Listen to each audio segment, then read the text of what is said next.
কি নিষ্ঠুর এই পৃথিবী, ভেবে দেখেছেন কি একবারও কি ভেবে দেখেছেন এই পৃথিবী কত নিষ্ঠুর?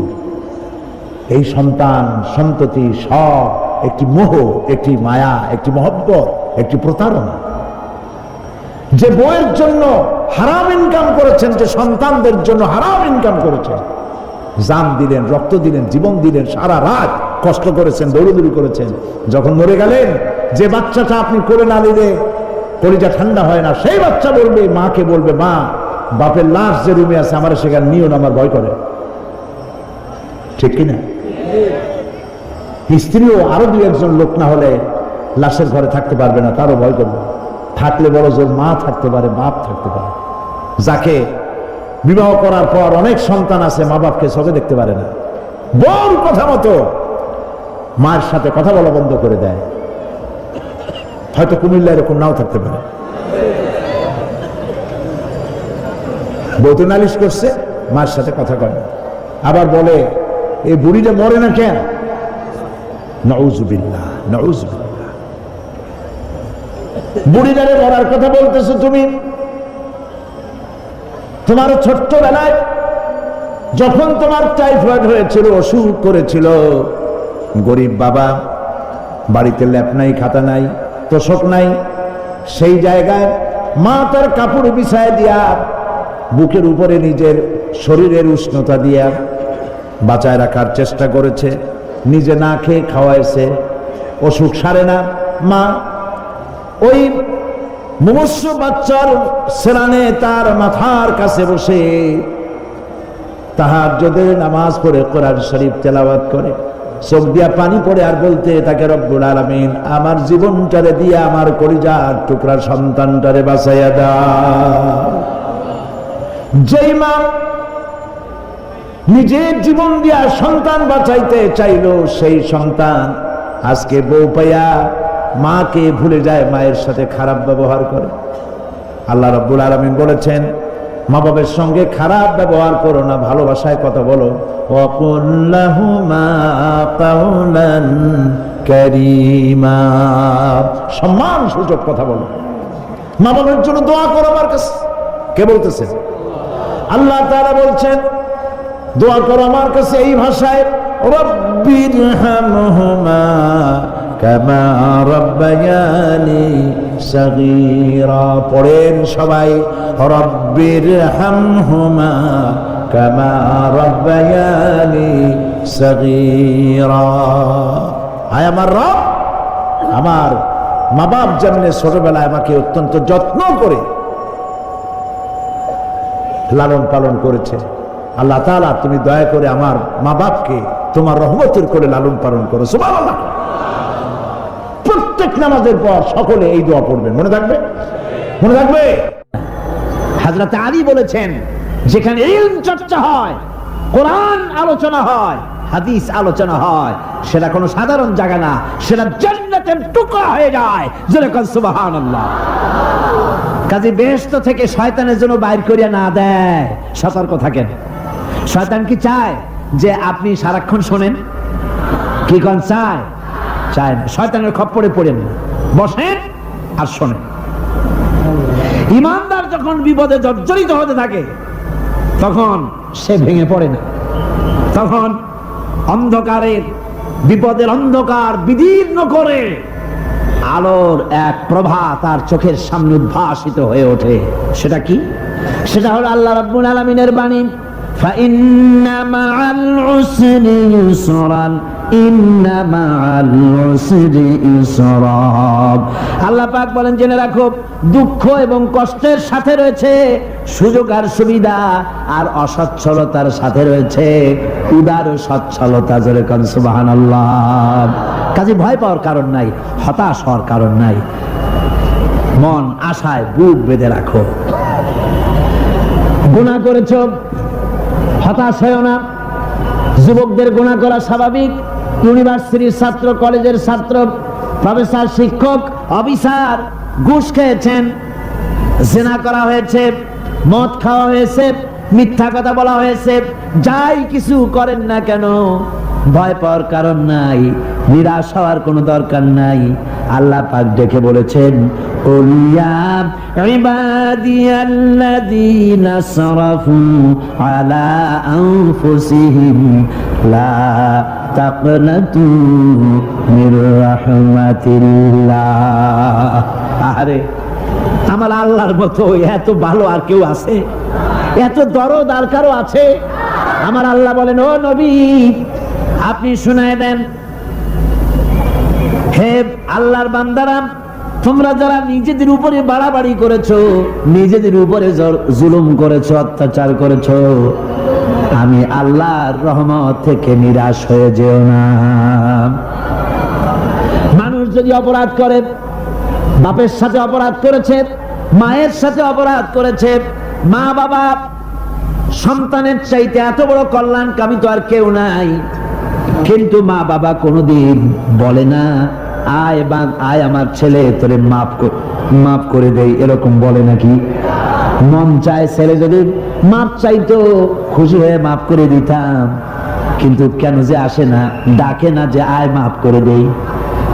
মা বাপ আপনাকে এত ভালোবাসে, সেই মা বাপও আপনাকে বলে না যে আয় মাফ করে দেই।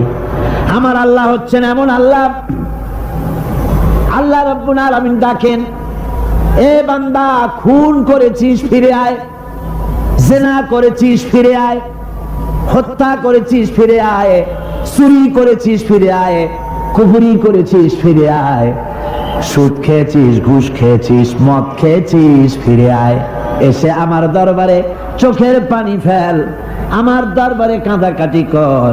ইন্নাল্লাহা ইয়াগফিরুয যুনুবা জামিআ ইন্নাহু হুয়াল গফুরুর রহিম।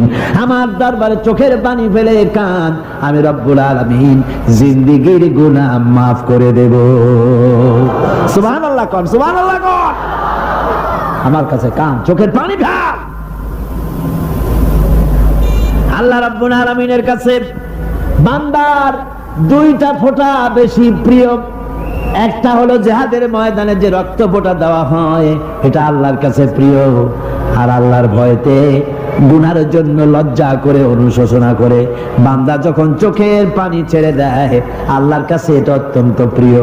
নবীজি বলেছেন, বান্দা যখন গুনার ভয়তে, আল্লাহর ভয়তে, জাহান্নামের ভয়তে অনুশোচনা করে যখন চোখ দিয়া পানি ছেড়ে দেয়, ওই চোখের পানি নাকের অর্ধেক আসতে না আসতে আল্লাহ রাব্বুল আলামিন বান্দারে মাফ করে দেন। আল্লাহ বরদাস্ত করতে পারেন না যে বান্দা কান্দু। আমার ভাইরা, আল্লাহ রহমত এই পৃথিবীতে, আল্লাহর রহমতকে 100 ভাগ করা হয়েছে। আল্লাহ রহমতের কত ভাগ? এই 100 ভাগের 1 ভাগ সারা পৃথিবীতে ছড়াই দেওয়া হয়েছে। আর 99 ভাগ কার কাছে? আল্লাহর কাছে। একটা ভাগ দুনিয়া ছড়ানো হয়েছে আদম আলাইহিস সালাম থেকে নিয়ে এই পর্যন্ত, এখান থেকে নিয়ে কিয়ামত পর্যন্ত পৃথিবীতে যত মানুষ আসবে, যত প্রাণী আসবে, তাদের মধ্যে প্রাণী জগতে গাভী তার বাছুরকে ভালোবাসে ঠিক কিনা, হাতি তার বাচ্চাকে ভালোবাসে ঠিক কিনা, মুরগি তার বাচ্চাকে ভালোবাসে কিনা, প্রত্যেক মাই তার সন্তানকে ভালোবাসে মানুষের মতো। এই ভালোবাসা, স্নেহ, এই মমতা, এই করুণা, এই মহব্বত একটা ভাগ দুনিয়ায় দেওয়ার পর আপনি আর আমি যতটুকুন ভাগে পেয়েছি, সেই মহব্বতে, স্ত্রীর মহব্বতে অস্থির, মায়ের মহব্বতে অস্থির, সন্তানের মহব্বতে অস্থির। এখন চিন্তা করেন, একটা ভাগ সারা পৃথিবীতে বিতরণ করার পর যেটুক পেয়েছি, তাতে যদি এত মহব্বত হয়, তাহলে এর 99 ভাগ মহব্বত যে আল্লাহর কাছে জমা আছে, এই বান্দার জন্য তার কত মহব্বত, এই বান্দার জন্য কত করুণতা, কত মহব্বত, কত দয়াতা। এজন্য আল্লাহ রাব্বুল আলামিন বলেছেন, নাব্বি ইবাদি আন্নী আনাল গফুরুর রহিম।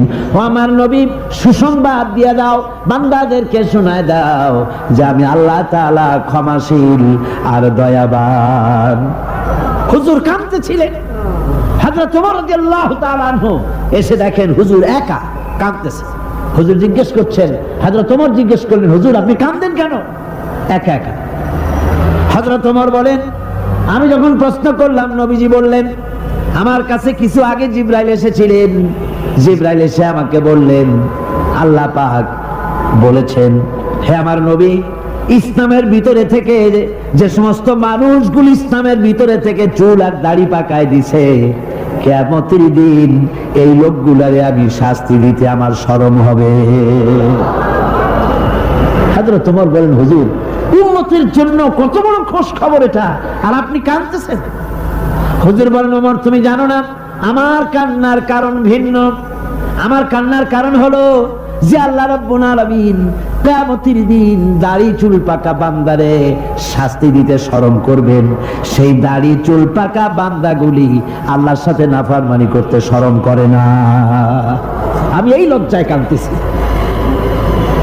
ভাইরা, হুজুর, আল্লাহ পাক বলেন, ও আমার নবী, রাতের আধারে যখন একটা বুড়া আমার দরবারে হাত উঁচু করে, একটা বুড়া মানুষ রাতের আধারে যখন আমার দরবারে হাত উঁচু করে, আর যখন বলতে থাকে, রব্বুল আলামিন, আমার পেছনের জীবনটা বড় খারাপ করেছি, এমন কোন কাজ জীবনে করি নাই যা তোমার কাছে কিছু দাবি করতে পারি, সব রকমের নাফরমানি করেছি, আজ আমি বুড়া হয়ে গেছি, কামাই করতে পারি না, ছেলে আমাকে চোখে দেখতে পারে না, পুত্রবধূ আমাকে ঘরে জায়গা দেয় না, আমার স্ত্রী আমাকে দেখতে পারে না, রোজগার করতে পারি না, হাঁটতে পারি না, চলতে পারি না, সবার কাছে আমি তিতা হয়ে গেছি, আমি দাঁড়াতে পারি না, কোমরে ব্যথা পাই, হাঁটুতে ব্যথা পাই, চলতে পারি না, কানে শুনতে পাই না, চোখে দেখতে পারি না, আর তোমার কাছে কিছু চাইয়া নেব এমন ভালো কাজও করি নাই।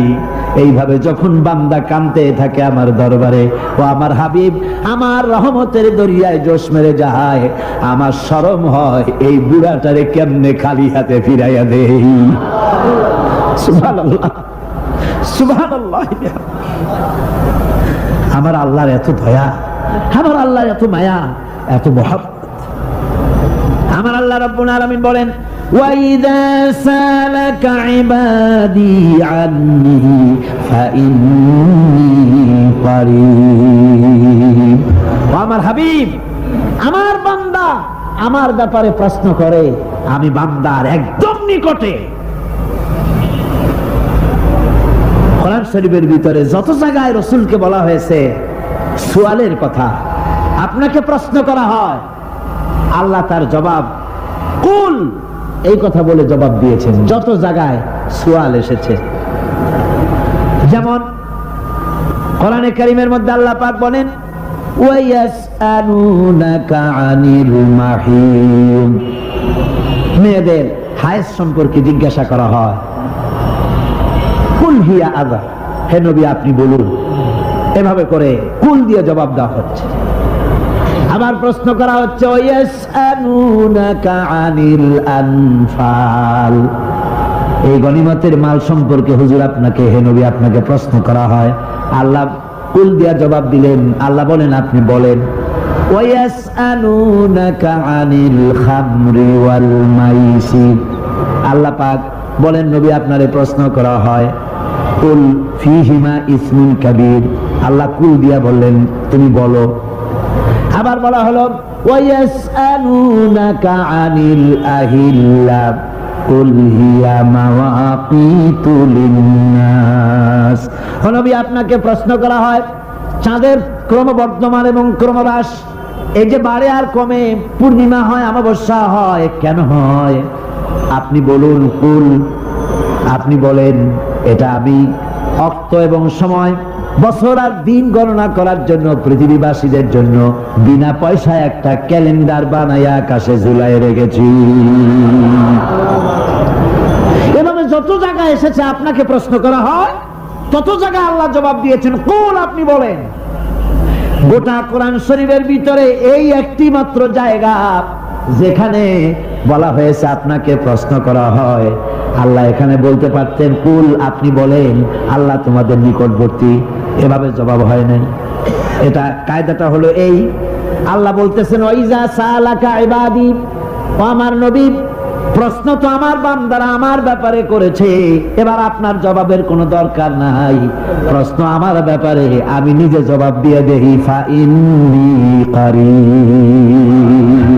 ও বান্দা, আমার ব্যাপারে প্রশ্ন করেছিস, জবাব আমি দেই, আমি তোর সবচাইতে বেশি নিকটে। সুবহানাল্লাহ। কত নিকটে? وَنَحْنُ أَقْرَبُ إِلَيْهِ مِنْ حَبْلِ الْوَرِيدِ। তোর যে রগ, এই শাহরগের চাইতেও আমি তোর বেশি কাছে। সুবহানাল্লাহ। আমারে ডাক, আমারে ডাক, কলিজা দিয়া ডাক, অন্তর দিয়ে ডাক। মনের থেকে মানুষ যদি ডাকে, মুখের ডাক আর মনের ডাক এক জিনিস নয়। দিল সে জুবাত নিকলতি হ্যায়, असर रखती है पर नहीं मगर ताकते परवाज रखती है। দিল থেকে যে কথা বেরোয় তা প্রভাব বিস্তার করে, ডানা নাই কিন্তু ওড়ার ক্ষমতা রাখে। মনের কথাই ভিন্ন।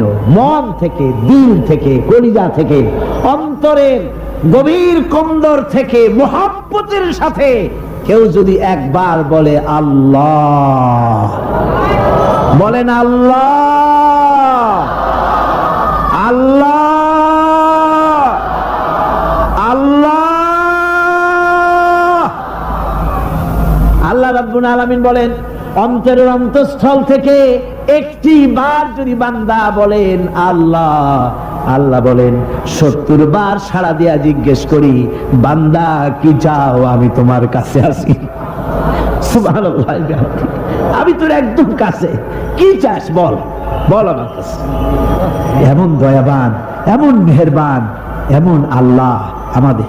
সে আল্লাহ রাব্বুল আলামিন তিনি বলছেন, وقال ربكم ادعوني استجب لكم।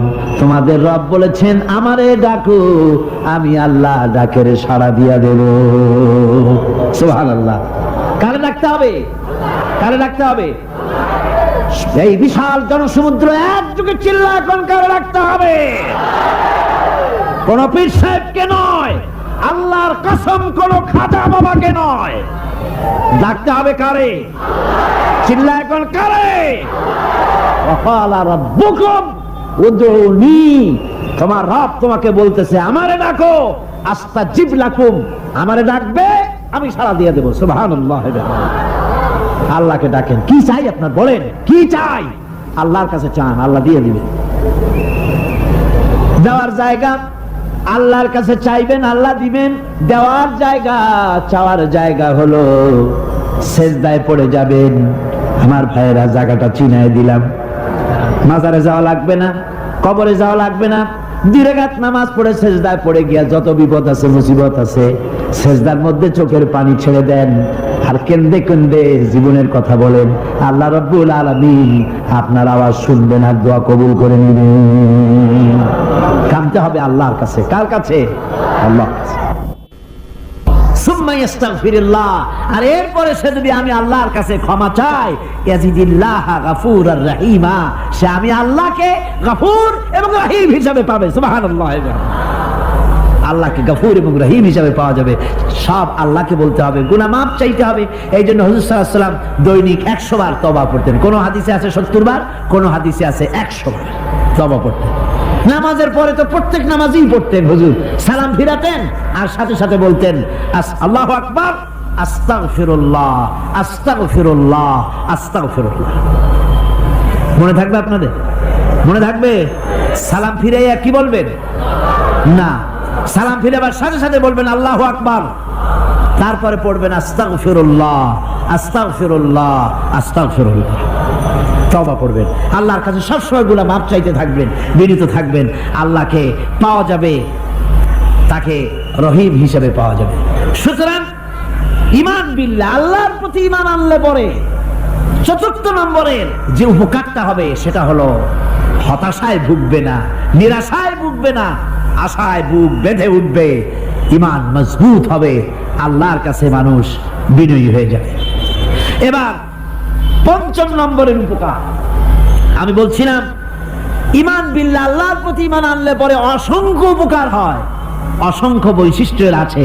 এর 6টা উপকারের কথা আমি বলবো। কয়টা?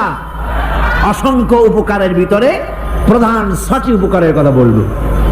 এর বললাম কয়টা? 4টে বলছি। এবার বলো পঞ্চম উপকারের কথা। আল্লাহর প্রতি আপনি পূর্ব পশ্চিমে কতবার মুখ ঘোরালেন, এটাই কিন্তু আপনার আসল সৎ কাজ নয়। আসল সৎ কাজ হলো আল্লাহর প্রতি ঈমান আনা। এই ঈমানের ব্যাপারে 3টা দিন আমরা পার করে দিলাম, এখনো কথা শেষ হয় নাই। আল্লাহর প্রতি ঈমান আনলে পরে যে উপকারটা হবে 5ম নম্বরে, সেটা হলো কঠোর এবং কঠিন বিপদের ভিতরে বান্দার ভিতরে অবিচলতা এবং ধৈর্যের সৃষ্টি হয়ে যাবে। আলহামদুলিল্লাহ। কঠিন বিপদ মুসিবত আসলে পরে সে অবিচল থাকবে। সারা দুনিয়ার বিপদ আপদ, শত্রুতা, দুঃখ, কষ্ট, মুসিবত, জুলুম, নির্যাতন সবকিছু পাহাড়ের মতো উঁচু হয়ে তাকে ঘিরে ফেলবে, কিন্তু তাকে এক চুলও নাড়াতে পারবে না। আলহামদুলিল্লাহ। সারা পৃথিবী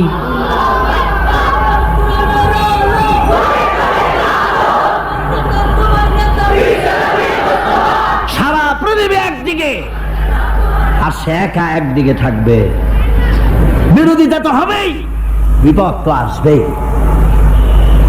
কবি বলতেছেন সাথে জাকা রহা হ্যায় আজল সে তা ইমরোজ, সাথে জাকা রহা হ্যায় असल से ता इमरोज, चरागे मुस्तफावी से शरारे बुलहबीस। সে আবহমান কাল থেকে শুরু করে মুস্তাফা সাল্লাল্লাহু আলাইহি ওয়াসাল্লামের দীপ শিখার সাথে আবু জাহেল, আবু লাহাবের অগ্নিস্ফুলিঙ্গের টক্কর লেগেই আছে। রাসূলুল্লাহ আল্লাহর দেওয়া এই বিধান, এই দ্বীনের বাতিটা টিম টিম করে চলেছে। আর গোরকি, টর্নেডো, হাজার হাজার মাইল বেগে হেরিকেন এসেছে, গোরকি এসেছে, টর্নেডো এসেছে, টাইফুন এসেছে, কিন্তু এই আলো নিবাইতে পারে নাই। সুবহানাল্লাহ। এই আলো নিবাতে পারে নাই। এই শত্রুতা চিরকালের, নিবাতে পারবে না। কারণ হচ্ছে আল্লাহ রাব্বুল আলামিন বলেছেন ইউরিদুনা লিইউতফিউ নূরাল্লাহি বিআফওয়াহিহিম ওয়াল্লাহু মুতিম্মু নূরিহি ওয়ালাউ কারিহাল কাফিরুন। ওরা চায় মুখের ফু দিয়ে আমার আলোকে নিভিয়ে দেবে, কিন্তু আমি আমার আলোকে পূর্ণতা দান করব। তাতে কাফের বেঈমানদের কলজায় যত জ্বালা যন্ত্রণা হোক, আমার দ্বীন কেউ মিটাই দিতে পারবে না। সুবহানাল্লাহ। সুতরাং বিপদে অবিচলতা আসবে, সে অটল হবে, মজবুত হবে। কোরআনে কারীম বলতেছে ওয়া কাযালিকা জাআলনা লিকুল্লি নাবিয়্যিন আদুওয়াম মিনাল মুজরিমিন। এই পৃথিবীতে এমনি করে আমি সকল নবীদের শত্রু বানিয়েছি, সব পাপিষ্ঠ অপরাধীদেরকে। নবীদের সাথে বিরোধিতা করেছে কারা? পাপিষ্ঠরা, অপরাধীরা। আজও খুঁজে দেখে, আজও ইসলামী আন্দোলনের বিরোধিতা যারা করে সবগুলি কি পাপিষ্ঠ? সত্য কি রাখ? ইসলামী আন্দোলনের বিরোধিতা যারা করে হিসাব করে, চোখ দিয়ে তাকায় দেখেন, খুঁজে দেখেন তাদের নামগুলি। মদখোর, জিনাকার, বদমাশ, চোর, হাইজাকার, বেনামাজি, লুটেরা, মিথ্যাবাদী, সবচাইতে সমাজের নিকৃষ্ট লোকগুলি ইসলামের বিরোধিতা করে।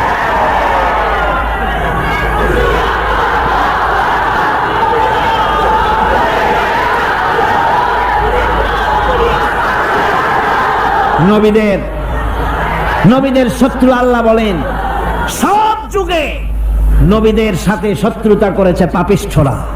আল্লাহর কথা। কার কথা? সকল যুগে নবীদের সাথে শত্রুতা করেছে পাপিষ্ঠরা, নিকৃষ্ট ধরনের অপরাধীরা। সুতরাং নবী রাসূলদের অবস্থা যখন এই, তখন দ্বীনের দাওয়াত যারাই দেবে তাদের কিসমত এরকম হবেই। এই বাধার মোকাবেলা তাদেরও করতে হবে। এই যে বাধাটা আসে, এই যে মারে, অপরাধ কি? এই যে তারা চোর বা ডাকাত যাদের মারা হয়, আল্লাহ রাব্বুল আলামিন বলেন অপরাধ হলো ওয়ামা নাকামু মিনহুম ইল্লা আইয়ুমিনু বিল্লাহিল আজিজিল হামিদ। অপরাধ হচ্ছে ঈমানদার লোকদের উপরে নির্যাতন চালিয়েছে, অন্য কোনো কারণে নয়, কারণ একটাই, তারা আল্লাহর জমিনে আল্লাহর দ্বীন প্রতিষ্ঠা করতে চেয়েছে, আর কোনো অপরাধ না। জমিন আল্লাহর, জমিন কার? এই বিশাল জনসমুদ্র গর্জে উঠুন একযোগে বলুন জমিন কার? আইন চলবে কার? এখানেই সংঘর্ষ বেঁধেছে আবহমান কাল ধরে। মানুষ অত্যাচারিত হয়েছে, সাহাবায়ে কেরাম অত্যাচারিত হয়েছেন। বুখারী শরীফের হাদিসে এসেছে রাসূল করিম সাল্লাল্লাহু আলাইহি ওয়াসাল্লামের কাছে হযরতে খাব্বাব গিয়ে উপস্থিত হয়েছিলেন। হযরতে খাব্বাব বলেন, হাদিসটা এভাবে লেখা হয়েছে বুখারীতে, ওয়ান খাব্বাব বিন আরিদ রাদিয়াল্লাহু তাআলা আনহু قال شكونا إلى رسول الله صلى الله عليه وسلم وهو متوسد بردة له في ظل الكعبة। রাসূলুল্লাহর কাছে গেলাম, কাবা শরীফের কাছে গিয়ে দেখি নবীজি একটা চাদর গায়ে দিয়ে তিনি আরাম ফরমাচ্ছিলেন কাবা শরীফের ছায়ায়। সেখানে গিয়ে বললাম, আলা তাস্তানসিরু লানা আলা তাদউ লানা ইয়া রাসূলুল্লাহ, হে আল্লাহর রাসূল, আপনি কি আমাদের জন্য আল্লাহর কাছে দোয়া চাইবেন না? আপনি কি আল্লাহর কাছে আমাদের জন্য সাহায্য চাইবেন না? আমাদের লোকগুলিকে, মুসলমানগুলিকে মারতে মারতে তো শেষ করে ফেলে দিল। তারা আমাদের সুমাইয়াকে মারলো, আমাদের খাব্বাবকে উটের সাথে পায়ের দড়ি লাগায় টানলো, আমাদের খোবায়েবকে তারা আগুনের উপরে চিৎ করে শোয়ায় রাখলো, না খায় রাখতেছে, মারতেছে, কষ্টে তো শেষ হয়ে গেলাম। হুজুর, আপনি কি আমাদের জন্য দোয়া করবেন না? হাদিস শরীফে এসেছে নবীজি উঠে বসলেন সোজা হয়ে। নবীজি বলেন, ও আমার সাহাবী, ও খাব্বাব, শোনো, তোমাদের আগে এই পৃথিবীতে যারা দ্বীনের দাওয়াত দিতে এসেছিলেন তাদেরকে সমকালীন রাষ্ট্রশক্তি, সমাজ শক্তি তাদেরকে ধরতো। ফায়ুখাজুর রাজুলো, তাদেরকে তারা ধরতো। ফায়ুফারু লাহু ফিল আরদ, আর তার জন্য জমিনের ভিতরে কবর বানাইতো। ওই কবর ফায়ুজালু ফিহা, ওই কবরের ভিতরে তাকে কোমর পর্যন্ত গেড়ে দিত।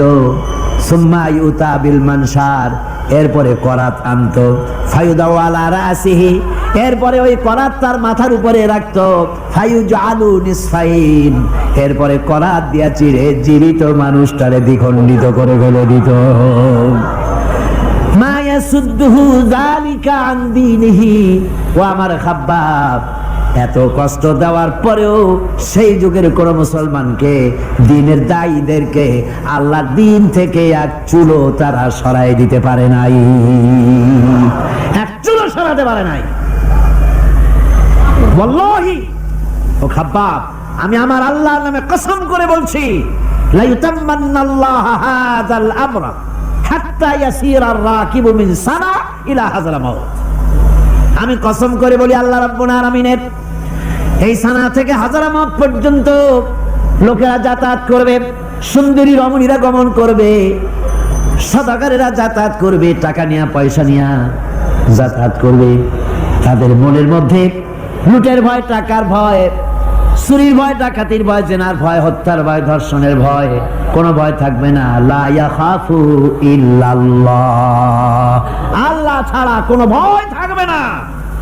এমন একটা সমাজ, এমন একটা সময় আসবে। ওয়ালাকিন্নাকুম তাস্তাজিলুন, অথচ খুব তাড়াহুড়ো তোমরা করতেছো। তাড়াহুড়ো করো না, সময় আসবে ইনশাআল্লাহ। আর সে সময় আসছিল মদিনায়, আসে নাই? আসে নাই? সুতরাং আজও চট্টগ্রামের এই বিশাল জনসমুদ্রকে বলতে চাই, নির্যাতন, স্বৈরাচার, জুলুম, অত্যাচার, হত্যাকাণ্ড যা কিছু ঘটতেছে, ধৈর্য ধরুন, আন্দোলনে শরীক হন, জান বাজি রাখুন। এ বাংলাদেশেও আগামী যে পার্লামেন্ট হবে, আগামী জাতীয় নির্বাচনে যে পার্লামেন্ট তৈরি হবে, ইনশাআল্লাহ সেই পার্লামেন্ট হবে কোরআনের পার্লামেন্ট, ইনশাআল্লাহ।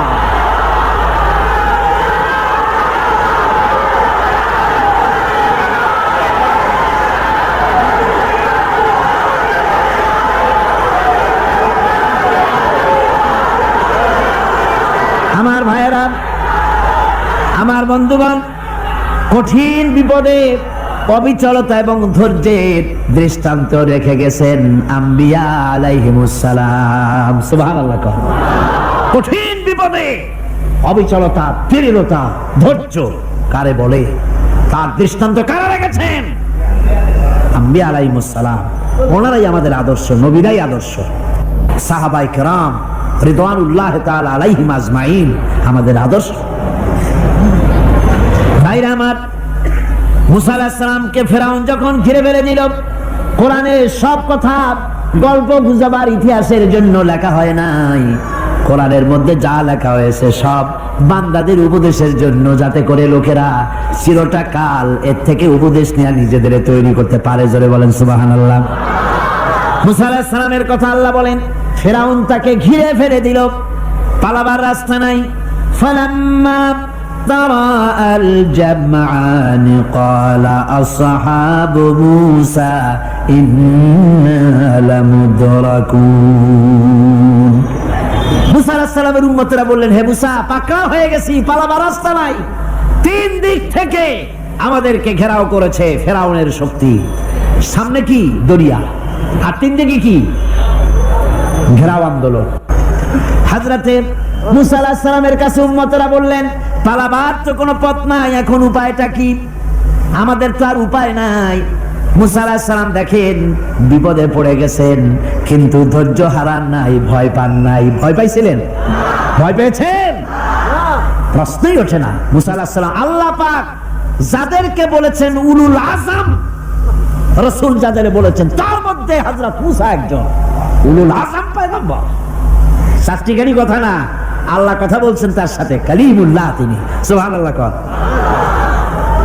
মুসা আলাইহিস সালাম শোনালেন, কাল্লা ইন্না মাইয়া রাব্বি সায়াহদিন। কখনো নয়, আমার উম্মতেরা ভয় পেও না, আমার রব অবশ্যই আমাকে পথ দেখাবে। সুবহানাল্লাহ। তিন দিক থেকে শত্রু, একদিকে দরিয়া, পালাবার কোন রাস্তা নাই। সেখানে দৃঢ়তার সাথে তিনি বলছেন, অবশ্যই আমার আল্লাহ আমারে পথ দেখাবে। সুবহানাল্লাহ। নবীরা এই দৃঢ়তা দেখিয়েছেন, অবিচলতা দেখাইছেন। আল্লাহ পাক মুসা আলাইহিস সালাম যখন এই দৃঢ়তা দেখালেন, এই অবিচলতা দেখালেন, সঙ্গে সঙ্গে জিবরাইল এসে হাজির হয়ে গেলেন।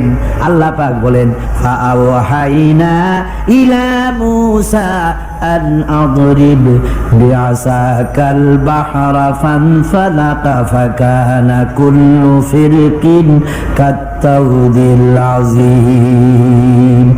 মূসা আলাইহিস সালামকে আমি ওহী নাযিল করলাম, তাকে বললাম, হাতে যে লাঠি আছে, এই লাঠি দিয়ে আঘাত করো দরিয়ার উপরে। দরিয়ার উপরে আঘাত করলেন, একটা রাস্তা হয় নাই, 12টা রাস্তা তৈরি হয়ে গেল। আর দেওয়ালগুলা পাহাড়ের মতো উঁচা হয়ে গেল। দরিয়ার ভিতরে পাহাড়ের মতো উঁচা, মজবুত 12টা রাস্তা। এবার মুসা আলাইহিস সালাম তার দলবল নিয়ে চললেন। আল্লাহ রাব্বুল আলামিন বলেন, ওয়া আনজাইনা মূসা ওয়া মান মাআহু আজমাইন। মুসা এবং তার সাথী সঙ্গীদেরকে আমি পার করে দিলাম। মুসা আলাইহিস সালাম এবং তার সাথী সঙ্গী নিয়ে যখন দরিয়ার মাঝখানে আসছে, ফেরাউন তার দলবল নিয়ে এসে গেছে। আসে দেখে নদীর মধ্যে রাস্তা। বাবা, উক্ত কায়দা! ও মনে করছে ওর বাজানের তৈরি করা ডিস্ট্রিক্ট বোর্ডের রাস্তা। ওর লোকজন নিয়ে নেমে গেছে দরিয়ার ভিতরে, ও আসছে মাঝখানে, মুসা আলাইহিস সালাম চলে গেছেন ওপার, দরিয়া পার। মাঝখানে যখন এসে গেল, আল্লাহ রাব্বুল আলামিন পানিকে অর্ডার করলেন কুন। আল্লাহ তো বটন টেপা লাগে না, মুখ দিয়া কোনো হুকুম করা লাগে না, শুধু বলেন কুন। যে ব্যাপারে কুন বলেন ফায়াকুন, সাথে সাথে হয়ে যায়। আল্লাহ বললেন কুন, আর অমনি রাস্তা বন্ধ হয়ে গেল। এবার তুফান শুরু হয়েছে নদীতে, ঢেউয়ের উপরে ঢেউ, মৌজুন কাল জিবাল, পাহাড়ের মতো উঁচু হয়ে হয়ে ঢেউ আসতেছে। দলবল ঘোড়া আর অস্ত্রপাতি যা ছিল সব মরিয়া শেষ। এবার ফেরাউন একা উপরে ওঠে আর নিচে নামে, পানি খেতে খেতে পেটের কাম সারা। জনমের খাওয়া খাইছে পানি, এখন জান যা, বাঁচবার আর উপায় নাই, বাঁচবার আর উপায় নাই। ফেরাউন তার নিজের জীবন সম্পর্কে হতাশ হয়ে গেল। এবার ফেরাউন বলতেছে, আমানতু আন্নাহু লা ইলাহা ইল্লাল্লাযী আমানাত বিহি বানু ইসরাঈল। আমি ঈমান আনলাম, আমি ঈমান আনলাম আল্লাহ ছাড়া কোনো ইলাহা নাই। ওই আল্লাহর উপর ঈমান আনলাম যে আল্লাহর উপর ঈমান এনেছে বনি ইসরাঈলেরা। আল্লাহ যাতে ঠিক পায় যে কোন আল্লাহর উপর ঈমান আনছে। বনি ইসরাঈলের আল্লাহর উপর ঈমান আনলাম। আল্লাহ এই তো মুসলমান হয়ে গেছি, এরপরও আমারে সুবাও কেন? আল্লাহ রাব্বুল আলামিন জবাবে বলেন, আল আন, এখন ওয়াকাদ আসাইতা ক্বাবলু ওয়া কুনতা মিনাল মুফসিদিন। এখনই ঈমান আনার কথা বলছো, অথচ যুগের পর যুগ, বছরের পর বছর ধরে আমার মানুষের উপরে মন গড়া আইন চালায়েছো, আমার পয়গম্বরের সাথে বেয়াদবি করেছো। আজ তোমাকে আমি ছাড়ছি না, তোমাকে আজকে ছেড়ে দেব না। আমি তোমাকে মারব। আর সমস্ত প্রাণীগুলিকে, স্থলচর প্রাণীগুলিকে আল্লাহ পাক অর্ডার দিয়া দিলেন, এই ফেরাউনের লাশকে ডুবাবি না, পচাবি না, খাবি না। আল-ইয়াওমা নুনাজ্জিকা বিবাদানিক, আমি তোমার শরীরে বাঁচায় দেব। পোকে খাবে না, পানিতে পচবে না, মাছে খাবে না, কুমিরে খাবে না, দুনিয়ার কোনো পশুতে খাবে না। আমি তোরে শুটকি বানাইয়া রাখবো, যাতে করে দুনিয়ার সমস্ত ফেরাউন যত যুগে যুগে আসে তোরে দেখে যেন হেদায়েত নিতে পারে। ফেরাউনকে আল্লাহ শুটকি বানায় রাখছে। আমি ফেরাউনদের লাশ দেখেছি ব্রিটিশ মিউজিয়ামে। ফেরাউন তো একটা না, অনেকগুলা। আসলটারে অবশ্য দেখিনি। ব্রিটিশ মিউজিয়ামে ওই ফেরাউনগুলার লাশ যখন অসুবিধা হয়, মমিগুলি, তখন ইংল্যান্ডে নিয়ে যায় চিকিৎসা করাবার জন্য। চোখ টোক আছে গর্তের ভিতরে, তারপরে চামড়া টামড়া হাড়ের সাথে মিশানো, ওইভাবে চেহারা দেখলে মনে হয় যে সত্যি ফেরাউনিগুলা। আর ব্রিটিশের কাম মিশর থেকে না আনছে এমন কোনো জিনিস নাই। আমি সেখানে এক বক্তৃতায় বলছিলাম, আপনারা এদের এখন সভ্য, এদের এখন ভদ্র, এরা হলো ইন্টারন্যাশনাল চোর। ওরা সারা দুনিয়া চুরি করেছে। লন্ডনে বক্তৃতা করেছি, সারাটা দুনিয়া চুরি করছে, আমাদের দেশকে শোষণ করেছে। এই বিশাল ভূভাগকে শোষণ করে ইংল্যান্ডের দ্বীপটাকে তারা সাজাইছে। তারা ময়ূর সিংহাসনের, শাহজাহানের ময়ূর সিংহাসনের ময়ূরের বাম চোখে কোহিনূর মণি লাগাইছিলেন। শাহজাহান ময়ূরের ডান চোখে কোহিনূর মণি লাগায় নাই। কোহিনূর মণির অনেক দাম, আমি দেখে এসেছি মণি। এখন সেটা কুইন এলিজাবেথের মুকুটের শোভা পাচ্ছে। সেই মণি এমনি বলে প্রবাদে, 7 রাজার ধন এক মাণিক্য, বলেন এরকম, অনেক দাম। শাহজাহান দেখালেন, আমি মুসলমান, আমার কাছে এটার দাম নাই, এই জন্য ময়ূরের ডান চোখে লাগালাম না, বাম চোখে লাগাই দিলাম। এইটারে চুরি করছে। তারপরে মিশর থেকে, মিশরের মমি চুরি করেছে, জুতা চুরি করছে, ছাতি চুরি করছে, পিসা চুরি করেছে। আমি বললাম, এগুলা কি ভদ্রলোক নাকি? এরা জুতা চোর, পিসা চোর, লাঠি চোর, সব চুরি করেছে। যাই দেখেন ব্রিটিশ মিউজিয়ামের মধ্যে সব দুনিয়ার চুরি করা জিনিস নিয়ে তারা মানুষকে দেখাইয়া পয়সা উপার্জন করছে। টিপু সুলতানের তরবারিটা পর্যন্ত চুরি করেছে। আজ পর্যন্ত ব্রিটিশ মিউজিয়ামে টিপু সুলতানের তরবারিটা আছে, আমি তরবারিটা দেখে এসেছি। আমার বন্ধুগণ, বলতেছিলাম যে পৃথিবীতে আল্লাহ রাব্বুল আলামিন নবীরা তাদের চরিত্র দিয়ে বিপদের মোকাবেলা করে, দুনিয়ার সামনে কঠিন বিপদের মোকাবেলা করে অবিচলতা, দৃঢ়তা দেখায় গেছেন যে কেমন করে এই পৃথিবীতে বিপদের সামনে মোকাবেলা করতে হয়। ধৈর্য ধরতে হবে, বিপদ আসবে পাহাড় সমান হয়ে, আপনাকে ধৈর্য ধারণ করতে হবে সেভাবে বুক বেঁধে। যেহেতু এটা যদি বিশ্বাস হয় যে আমার কিসমতে যা আছে তার থেকে বেশি কিছু হবে না, তাহলেই আপনার ধৈর্য আসবে, ভয় পাবেন না। কথা ঠিক কিনা কন? এবারে হযরত হুদ আলাইহিস সালাম সম্পর্কে আল্লাহ রাব্বুল আলামিন বলেন, হযরতে হুদকে যখন ষড়যন্ত্র হলো কাফির বেঈমানেরা তাকে মেরে ফেলার জন্য যখন সরকারি ষড়যন্ত্রে লিপ্ত হয়ে গেল, হযরতে হুদ সমাজের এই চ্যালেঞ্জের মোকাবেলা করলেন। হযরত হুদ বলেন, ফাকিদুনি জামিআন সুম্মা লা তুযিরুন ইন্নী তাওয়াক্কালতু আলাল্লাহি রাব্বি ওয়া রাব্বিকুম।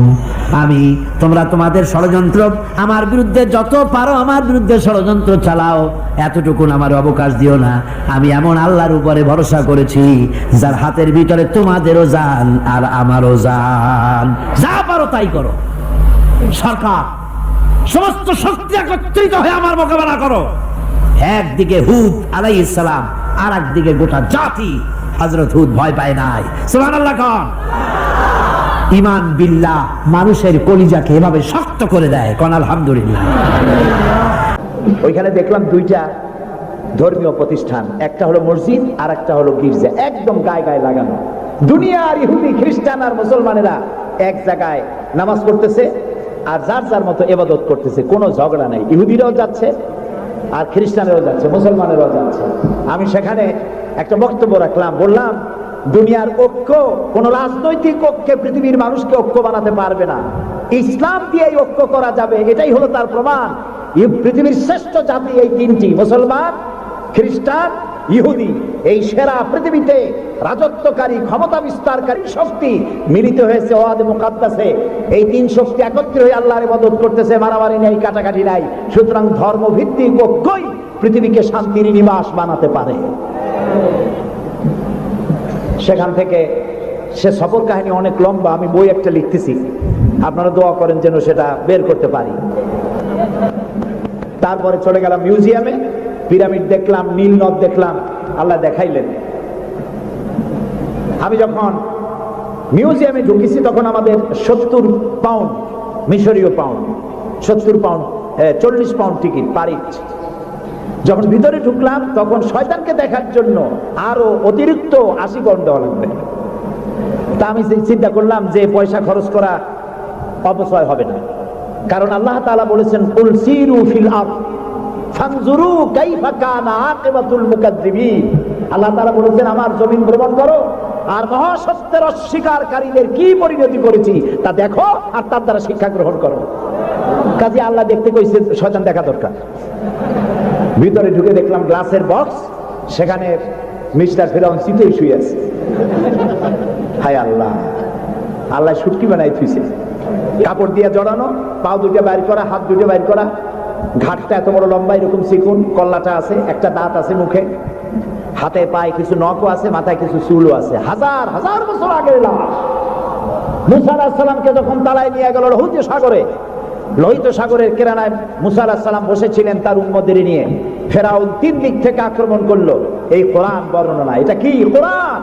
আল্লাহ তাআলা বলছেন, ও নবী, তুমি তো তখন সেখানে উপস্থিত ছিলে না যখন ফেরাউন তার দলবল নিয়ে মুসা আলাইহিস সালামকে তাড়া করেছিল সেই তুরে সায়নায়, তুমি উপস্থিত ছিলে না। আমি ওহী দিয়া, কোরআন দিয়া তোমাকে ইতিহাস জানাইছি। সুবহানাল্লাহ। সেই লোহিত সাগরের পারে গেলাম যেখানে তাকে ঘিরে ফেলানো হয়েছিল। মুসা আলাইহিস সালাম এবং তার সাথীরা বললেন, ইয়া মুসা ইন্না লামুদরাকুন, হে মুসা, আমরা তো পাকড়াও হয়ে গেলাম, সারাশি আক্রমণ করা হয়েছে, আমাদেরকে পালাবার কোনো জায়গা নাই। মুসা আলাইহিস সালাম আল্লাহর পয়গম্বর। কার নবী? আল্লাহর পয়গম্বর। মুসা আলাইহিস সালাম বললেন, কাল্লা রব্বি সায়াহদিন, ভয় পাইও না, অবশ্যই আল্লাহ তাআলা আমাদেরকে পথ বের করে দেবেন। 3 দিকে কি শত্রু, 3 দিকে কি, আর একদিকে কি নদী না সাগর। আপনারা মনে করছেন নীল দরিয়া পার হয়েছে বুঝি মুসার তারা খায়া? সাগর, লোহিত সাগর, রেড সি। 3 দিকে শত্রু, একদিকে সাগর, পালাবার রাস্তা আছে। আল্লাহর পয়গম্বর বলছেন, কোনো ভয় নাই, অবশ্যই রব্বি সায়াহদিন, অবশ্যই আল্লাহ আমাদের পথ বের করে দেবেন। আল্লাহ তাআলা খুশি হয়ে গেলেন। সুবহানাল্লাহ। আল্লাহ এটাই চান, আল্লাহ এটাই চান। বাপে করে কি, বাপে মায় ছোট্ট বাচ্চা দাঁড়ায় তো পড়ে যায়, ওঠে তো পড়ে, এই রকমের অবস্থায় টেবিলের পাশে খাড়া করে দেয়, দূরের থেকে হাত পাতে। বাপের ইচ্ছা কি যে লাভ দুক আর দাঁত বাঁধুক? না, ওর সাহস দেওয়ার জন্য, ওর সাহস হোক, সেই জন্য টেবিলের কোণায় দাঁড় করে দূরের থেকে হাত পাতে, যেটা সাহসী সে জাম্প করে পড়ে বাপের কোলে। আল্লাহ তাআলা বিপদের প্রান্তে দাঁড় করিয়েছেন, বিপদের বর্ডারে দাঁড় করাইয়া সাহস পরীক্ষা করছেন। সুবহানাল্লাহ। মুসা আলাইহিস সালাম সাহসের পরীক্ষায় পাশ করেছেন। আল্লাহ তাআলা হুকুম করলেন, তোমার আশা দিয়ে বাড়ি মারো, আঘাত দাও। আল্লাহ তাআলা সমুদ্রকে ভাগ করে দিলেন। সুবহানাল্লাহ। সমুদ্র ভাগ হয়ে গেল। এগুলি গল্প কি? কোরআন। কোরআন। সাগর ফেটে গেল। মুসা আলাইহিস সালাম আর তার দলবল নিয়ে সাগরের মাঝখানে চলে গেছেন। ফেরাউন তার দলবল নিয়ে এসে দেখে, বাহ, এ তো ভালোই রয়্যাল রোড। ও মনে করছে ওর বাজানের তৈরি করা রাস্তা। ওর সমস্ত সেনাবাহিনী নিয়ে নেমে পড়েছে। যেই না সাগরের মাঝখানে আসছে, মুসা আলাইহিস সালাম তার দলবল নিয়ে ওপার চলে গেছেন। আল্লাহ হুকুম করলেন, যিনি হুকুম করেছিলেন সাগর ফেটে যা, মুসার জন্য রাস্তা বানায় দে, সেই আল্লাহ বললেন সাগর রাস্তা বন্ধ করে দে। রাস্তা বন্ধ হয়ে গেল। এখন ফেরাউন আর তার দলবল পানিতে চুবনি খাইতে খাইতে সাথের লোকেরা সব শেষ। এখন ফেরাউন একা সমুদ্রের ঢেউতে ডুবে আর ওঠে, পানি খেতে খেতে পেটটা পুটকা মাছের মতো মোটা হয়ে গেছে। দেখে যে জান আর টেকে না, নাক দিয়েও পানি পড়ে, কান দিয়েও পানি পড়ে। এখন বলছে আমানতু না না না, হাফেজ নাই? হ্যাঁ, আমানাত বিহি বানু ইসরাইল, ঈমান আনলাম সেই আল্লাহর উপরে যে আল্লাহর উপর ঈমান আনছে বনি ইসরাইলেরা, তার উপর ঈমান আনলাম। আল্লাহ তাআলা বললেন আল আন, এখন ওয়াকাদ আসাইতা কাবলু ওয়া কুনতা মিনাল মুফসিদিন।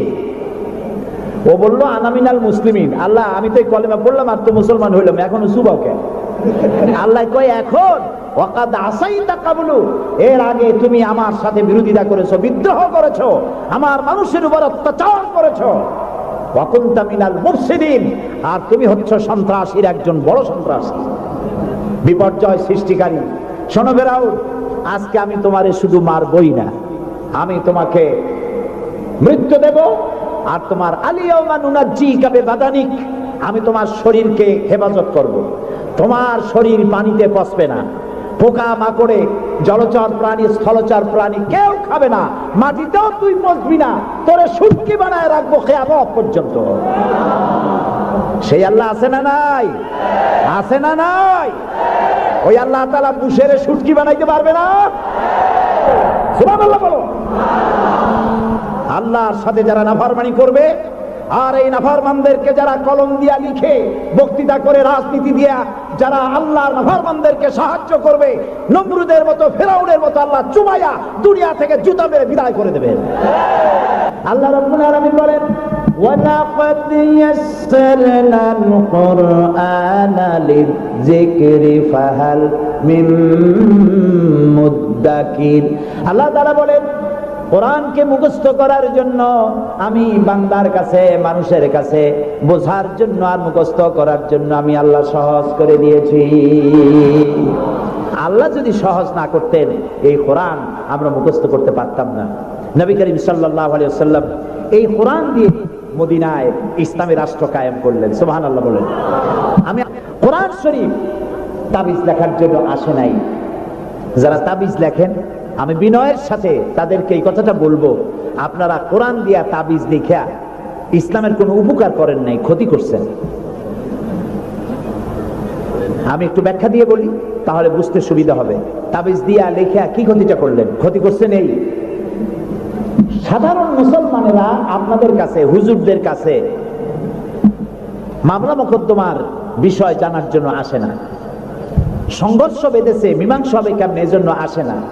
স্কুল, কলেজ, মাদ্রাসা অথবা অন্য কিছু তৈরি করবে ইত্যাদির জন্য আপনার কাছে জানতে আসে না। আপনার কাছে আসে, ছেলে বিয়ে করছে, বহুত দিন হয়েছে, বাচ্চা হয় না, তারপরে পেট্রোল শোক হয়েছে, মাথায় যন্ত্রণা, গরু হারায় গেছে, খুঁজে পাওয়া যায় না, বউরে জেনে ধরছে, মেয়েকে ভূতে ধরছে।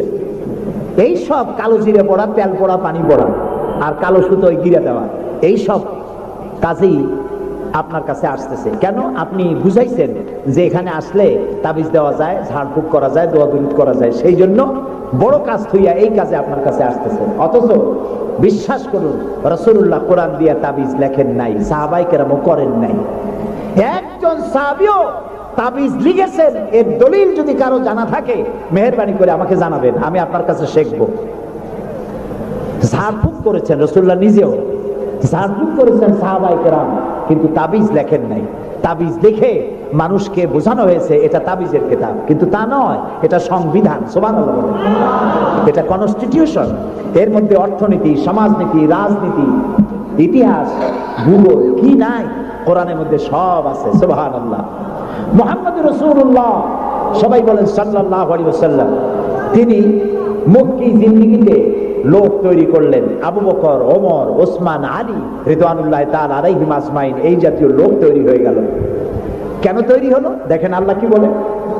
আল্লাহ রাব্বুল আলামিন বলেন, হুয়াল্লাযী আরসালা রাসূলাহু বিল হুদা ওয়া দীনিল হক লিইয়ুযহিরাহু আলাদ-দীনি কুল্লি ওয়া কাফা বিল্লাহি শাহীদা। আমি আমার রাসূলকে প্রেরণ করেছি পৃথিবীতে, তিনি আল্লাহ যিনি তার রাসূলকে পৃথিবীতে প্রেরণ করেছেন এই জন্য দ্বীনে হক আর সত্যের বিধান সহকারে পাঠিয়েছেন, যাতে করে পৃথিবীর মানব গোষ্ঠীর উপরে আল্লাহর আইনকে তিনি বিজয়ী করে দিতে পারেন। পৃথিবীতে কার আইন চালু হবে বলেন সবে জোরে? আল্লাহর আইন। আল্লাহর আইন যতদিন ছিল শান্তিও ততদিন ছিল। নবী করিম সাল্লাল্লাহু আলাইহি ওয়াসাল্লাম মদিনায় গেলেন, মদিনায় গিয়ে তিনি কি হয়েছিলেন কন্ত? রাষ্ট্রপ্রধান। বলেন না কি হলেন? রাষ্ট্রপ্রধান, প্রেসিডেন্ট হলেন, রাষ্ট্রপতি হলেন। তার সংবিধান কি ছিল? কোরআন। এটা আইনের কিতাব, আপনি পড়ে দেখেন। আমি অনুরোধ করব, সাংবাদিক হন, সাহিত্যিক হন, কবি হন, আর ঔপন্যাসিক হন, রাজনীতিবিদ হন, আর ব্যবসায়ী হন, যে কোনো ব্যক্তি হন, কোরআনটারে বুঝুন। কোরআন তাবিজের কিতাব নয়। চুরি করলে, ডাকাতি করলে, জিনা করলে, ব্যভিচার করলে কি শাস্তি হবে, জুডিশিয়াল ল, ফৌজদারি দণ্ডবিধি কোরআনে আছে না নাই? এই যে সন্ত্রাস ছড়িয়ে পড়ছে সারা পৃথিবী, এই সন্ত্রাসীদের শাস্তি কি হওয়া উচিত তা কি কোরআনে আছে? আছে। সূরা মায়েদার মধ্যে আল্লাহ পরিষ্কার করে সন্ত্রাসীদের শাস্তি কি হবে তা এর মধ্যে পরিষ্কার করে বলে দিয়েছেন। আপনি আমি মরে গেলে পরে আপনার আমার পরিত্যক্ত সম্পত্তি কে কতটুকুন পাবে তা ভাগ করে কোরআনে বলা আছে? বলা আছে। এমন কোন জিনিস নাই যা কোরআনে কারীমের মধ্যে আল্লাহ তাআলা স্পষ্ট করে ঘোষণা করেন নাই। আল্লাহ বলেছেন তিবিয়ানান লিকুল্লি শাই, সব কিছুকে খুলে খুলে আমি কোরআনের মধ্যে বলে দিয়েছি। বলেন সুবহানাল্লাহ। প্রিয় ভাই, সব কোরআন যেই মানবে, আজকে নিশ্চয়ই হিন্দু ভাইরাও আসছেন, আছে। আমরা মাহফিলে হিন্দু ভাইদেরকেও স্বাগত জানাই। কেন জানাই জানেন? কোরআন শরীফ শুধু মুসলমানদের জন্য নয়। আল্লাহ কি শুধু মুসলমানদের? বলেন আপনারা, আল্লাহ কিন্তু মুসলমানদের? আল্লাহ হচ্ছেন রব্বুল আলামিন, সকলের আল্লাহ। তো যিনি সকলের আল্লাহ, তার কোরআন হবে কি শুধু মুসলমানদের? কোরআন শরীফের শুরুতেই এর মাঝে আল্লাহ বলে দিয়েছেন হুদাল লিন্নাস, হুদাল লিন্নাস, হাদা বায়ানুল লিন্নাস। এটা গোটা বিশ্বের সমগ্র মানব মণ্ডলীর জন্য হেদায়েতের গ্রন্থ কোরআন। এই জন্য আমি যখন ইউরোপ আমেরিকায় যখন বক্তৃতা করি, তখন ইউরোপ আমেরিকায় বক্তব্য শোনার জন্য মাল্টি ন্যাশনাল পিপল আমার সামনে থাকে।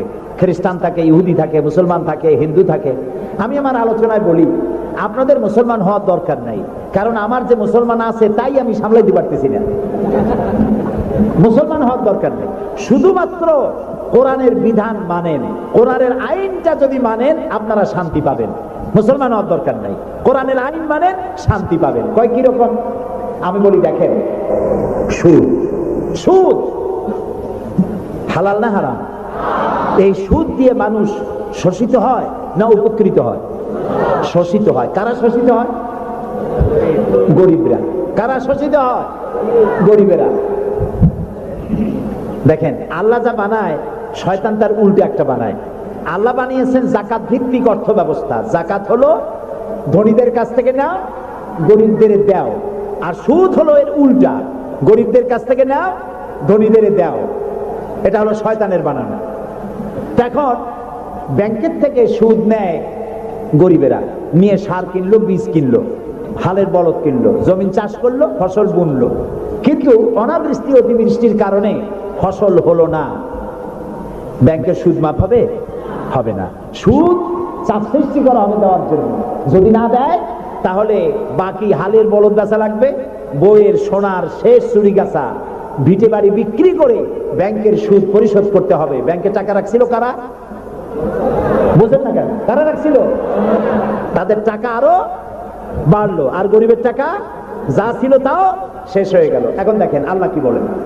আল্লাহ রাব্বুল আলামিন বলেন ওয়াহাল্লাল্লাহুল বাইআ ওয়া হাররামার রিবা। আল্লাহ তাআলা বলেন আমি সুদকে হারাম করেছি আর ব্যবসাকে করেছি হালাল। সুদ হারাম, কত বড় হারাম! রাসূলুল্লাহ বলেছেন সুদের মধ্যে ৭০টি গুনাহ, তার ৬০ গুনাহ হলো নিজের গর্ভধারিণী মাকে বিবাহ করা। নাউযুবিল্লাহ, ঘৃণার সাথে বলেন নাউযুবিল্লাহ। এই মারাত্মক গুনাহ, এই সুদ যদি বাংলাদেশে রাষ্ট্রীয়ভাবে বন্ধ করা হয় তাহলে উপকৃত হবে শুধু মুসলমানেরা, হিন্দুরা হবে না, খ্রিস্টান হবে না, বৌদ্ধরা হবে না। এখন এটারে কেমনে বন্ধ করবেন? কোন সুদ কেমনে বন্ধ করবেন? সুদের বিরুদ্ধে আমাদের দেশের পীর সাহেবরা, মাওলানা সাহেবরা ওয়াজ কি কম করছে? পক্ষে করছে না বিপক্ষে করছে? সুদ বন্ধ হয়েছে?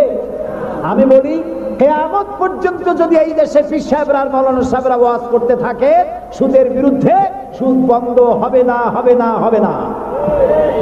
ওয়াজ দিয়া তাফসীর দিয়া সুদ বন্ধ হয় না। ওয়াজ দিয়া তাফসীর দিয়া যদি সুদ বন্ধ হইতো তাহলে মুহাম্মদ সাল্লাল্লাহু আলাইহি ওয়াসাল্লামের চাইতে বড় ওয়াজ আকাশের নিচে জমিনের উপরে আর একজন আছে, তিনি ওয়াজ করে বন্ধ করতে পারতেন। তিনি বন্ধ করছেন কিভাবে? আইন করিয়া। কিভাবে করছেন? যেমন একটা বিষয় আপনাদের বুঝাই। আমাদের দেশে এখন পলিথিন আছে না নিষিদ্ধ হয়েছে? কেমনে নিষিদ্ধ হইল? মাওলানা সাহেবরা ওয়াজ করছে ভাইরা আপনারা পলিথিন ব্যবহার করবেন না, কবিরা গুনাহ হইব, আর যদি কেউ পলিথিন ব্যবহার করেন কিয়ামতে 13 দিন জাহান্নামে থাকবেন। এরকম ওয়াজ করছে কেউ? কেমনে বন্ধ হইল?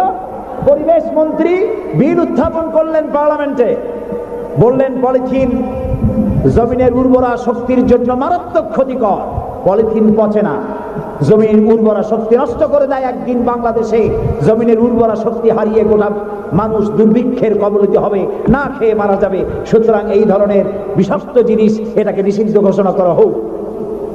স্পিকার সাহেব তখন বললেন পার্লামেন্টের সামনে, সংসদের সামনে এখন প্রশ্ন হচ্ছে যে পলিথিন মারাত্মক ক্ষতিকর বিষয়, এই জিনিসটি নিষিদ্ধ ঘোষণা করা হোক। পক্ষে যারা আছেন তারা হা বলেন। হা বলল, তিনি হা বিজয় হয়েছে বলে এটাকে নিষিদ্ধ ঘোষণা হয়ে গেল। পরের দিন প্রেসিডেন্ট সই করলেন। এখন পলিথিন নিষিদ্ধ হলো না জারি আছে? কোন এর প্রোডাকশন, এর উৎপাদন, এর বিপণন সবটা বন্ধ হয়ে গেছে। এখন সুদ বন্ধ করবেন কেমনে? ওয়াজ করে বন্ধ করা যাবে না। সুদে মানে সুদের বিপক্ষের লোক পার্লামেন্টে যদি যায়, 2/3 মেজরিটি যদি তারা হয়, তারপরে একজন লোক সেখানে দাঁড়িয়ে যাবেন, বিল উত্থাপন করবেন, বলবেন আল্লাহ সুদ হারাম করেছেন, রাসূলুল্লাহ বলেছেন সুদের মধ্যে ৭০টি গুনাহ, তার ৬০ গুনাহ হলো নিজের গর্ভধারিণী মাকে বিবাহ করা। এই মারাত্মক সুদকে নিষিদ্ধ ঘোষণা করা হোক। স্পিকার সাহেব বলবেন সংসদের সামনে এখন প্রশ্ন হচ্ছে সুদ হচ্ছে মাকে বিবাহ করার মতো মারাত্মক গুনাহ, এই গুনাহ থেকে গোটা জাতিকে বাঁচাবার জন্য সুদ নিষিদ্ধ ঘোষণা করা হোক। এই প্রস্তাবের পক্ষে যারা আছে তারা জোরে হা বলুন। আরে ভাই, এটা তো পার্লামেন্ট না। পার্লামেন্টে যখন হা বলবে তখন স্পিকার সাহেব বলবেন আমার মনে হয় হা জয় যুক্ত হয়েছে, হা জয় যুক্ত হয়েছে। কয়বার কবে? 3 বার। পরের দিনে বিল চলে যাবে বঙ্গভবনে, প্রেসিডেন্ট সাহেব চোখ বুজে সই করে দেবে। তারপরের দিন থেকে সোনালী, বৈকালী, রূপালী, ভুবালী গোষ্ঠী সুদ্ধা ব্যাংকের সুদ বন্ধ হবে নাকি হবে না বলো? সুতরাং কোরআন এসেছে আইন ইমপ্লিমেন্টের জন্য।